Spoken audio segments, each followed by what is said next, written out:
साथियों नमस्कार।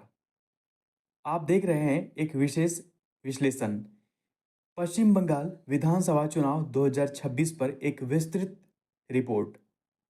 4 मई 2026 यह तारीख भारतीय राजनीति में एक ऐतिहासिक मोड़ के रूप में दर्ज हो चुकी है, क्योंकि इस दिन पश्चिम बंगाल में एक ऐसा राजनीतिक बदलाव देखने को मिला जिसने दशकों पुरानी सत्ता की धारा को पूरी तरह बदल दिया।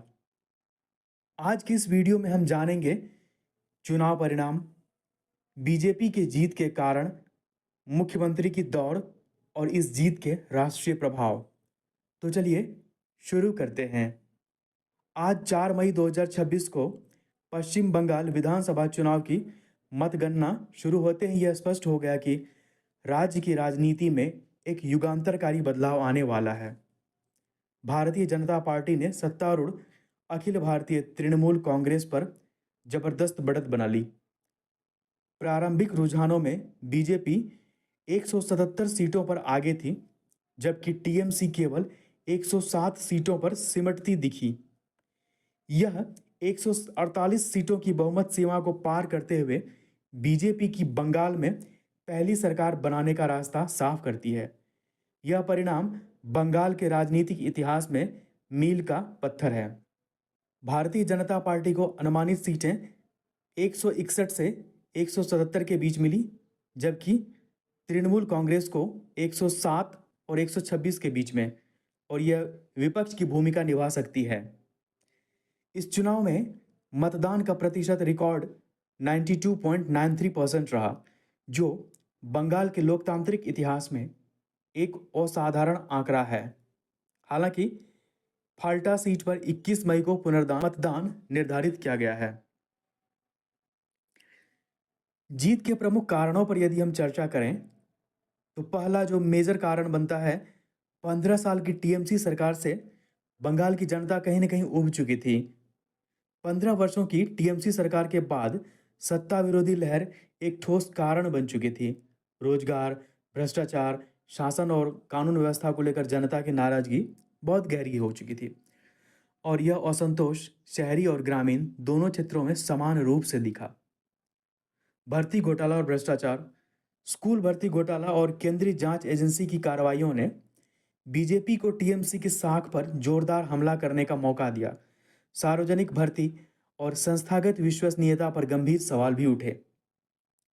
महिला सुरक्षा, 2024 का आरजी कर मेडिकल कॉलेज बलात्कार और हत्याकांड राष्ट्रीय स्तर पर सुर्खियों में रहा, और इसने पूरे चुनाव अभियान में कानून व्यवस्था की बहस को जीवित बनाए रखा। केंद्रीय कल्याणकारी योजनाएं, प्रधानमंत्री आवास योजना, उज्ज्वला योजना और आयुष्मान भारत जैसी केंद्र सरकार की कई योजनाओं ने ग्रामीण और आर्थिक रूप से कमजोर वर्गों में बीजेपी का आधार मजबूत किया। महिलाओं, युवाओं एवं पहली बार मतदान करने वालों में बीजेपी के समर्थन में उल्लेखनीय वृद्धि देखी गई है। सिटीजनशिप अमेंडमेंट एक्ट और घुसपैठ का मुद्दा, बीजेपी ने नागरिकता संशोधन अधिनियम यानी सिटीजनशिप अमेंडमेंट एक्ट के तहत बंगाल में नागरिकता प्रक्रिया को तेज करने का वादा किया। मतुआ समुदाय, जो बांग्लादेशी हिंदू शरणार्थियों का एक प्रभावशाली वर्ग है, के इस वोट वायदे से बीजेपी की ओर आकर्षित होने की संभावना है।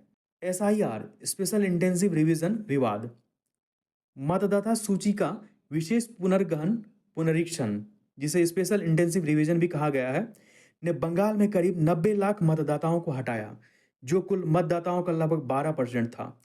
बीजेपी ने इसे अवैध प्रवासियों के नाम से हटाने के रूप में बचाव किया। रोजगार एवं औद्योगिक विकास, बीजेपी ने रोजगार सृजन एवं औद्योगिक पुनरुद्धार को अपने चुनाव प्रचार का केंद्र बनाया। युवाओं एवं शहरी मतदाताओं में भर्ती परीक्षाओं में देरी एवं नौकरियों की कमी को लेकर गहरा असंतोष था। अब मुख्यमंत्री की पद की दौड़ में कौन कौन शामिल हैं, इस पर भी एक बार चर्चा कर लें। हालांकि बीजेपी ने पूरे चुनाव अभियान में कोई सीएम चेहरा घोषित नहीं किया। एक रणनीतिक फैसला जो ममता बनर्जी के खिलाफ प्रत्यक्ष टकराव से बचने के लिए था, और अब जब जीत करीब करीब तय हो चुकी है तो मुख्यमंत्री के नाम पर चर्चा भी तेज हो गई है। इन नामों में शुभेंदु अधिकारी, दिलीप घोष, निशित प्रामाणिक, अग्निमित्रा पॉल और समीक भट्टाचार्य प्रमुख रहे हैं। हालांकि शुभेंदु अधिकारी सबसे मजबूत दावेदार माने जाते हैं। उन्होंने नंदीग्राम और भवानीपुर दोनों सीटों से ममता बनर्जी को चुनौती दी और उनकी संगठनात्मक क्षमता तो सर्वविदित है ही।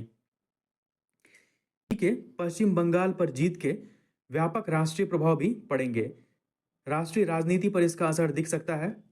बीजेपी की यह जीत पूर्वी भारत में पार्टी का विस्तार सुनिश्चित करती है। टीएमसी और ममता बनर्जी की राष्ट्रीय विपक्ष में भूमिका कमजोर होगी। इंडिया गठबंधन को बड़ा झटका लगेगा और जो कि ममता बनर्जी उनकी प्रमुख स्तंभ रही थी। 2029 के लोकसभा चुनाव से पहले बीजेपी का मनोबल और संगठन दोनों ही मजबूत होगा और विपक्ष को नया नेतृत्व और नई रणनीति खोजनी होगी। अर्थव्यवस्था एवं शेयर बाजार।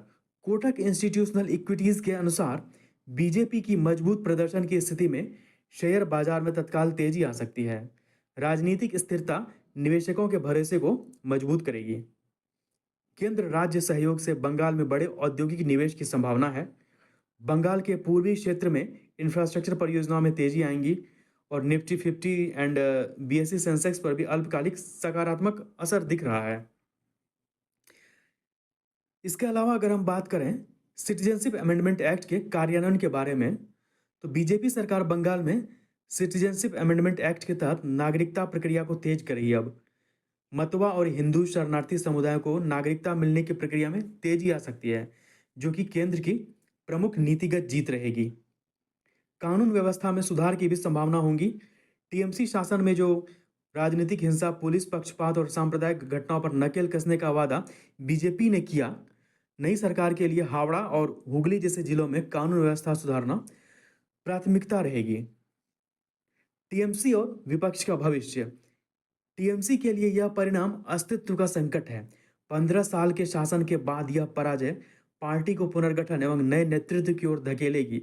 ममता बनर्जी का राष्ट्रीय राजनीतिक भविष्य उनके अपनी सीट के नतीजे पर निर्भर करेगा। हालांकि इसका मतलब यह कतई नहीं लगाया जाना चाहिए कि बीजेपी के सामने अब आगामी कोई चुनौतियां नहीं हैं।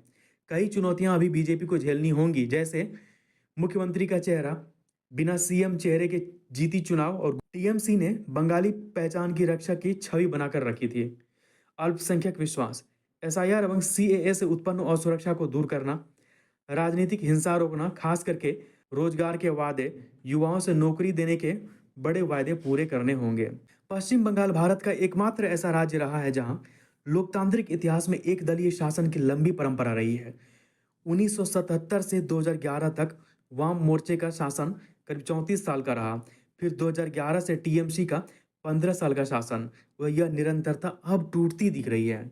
साथियों, पश्चिम बंगाल में बीजेपी की यह जीत भारतीय राजनीति का एक ऐतिहासिक मोड़ साबित हुआ है। 34 साल वामपंथ, 15 साल टीएमसी, इस लंबे इतिहास के बाद बंगाल ने एक नया रास्ता चुना है।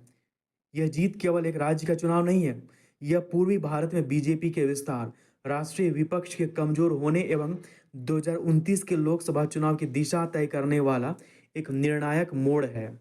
अब असली परीक्षा शुरू होती है। बीजेपी को न केवल सरकार बनानी है, बल्कि बंगाल के जटिल सामाजिक, सांस्कृतिक एवं राजनीतिक ताने बाने में शासन करके अपने दीर्घकालिक उपस्थिति साबित भी करनी है। इसी के साथ वीडियो को यहीं समाप्त करते हैं। अगर आज का यह टॉपिक आपको पसंद आया हो तो वीडियो को लाइक करें, शेयर करें और इस चैनल को सब्सक्राइब जरूर करें प्लीज़। Thank you.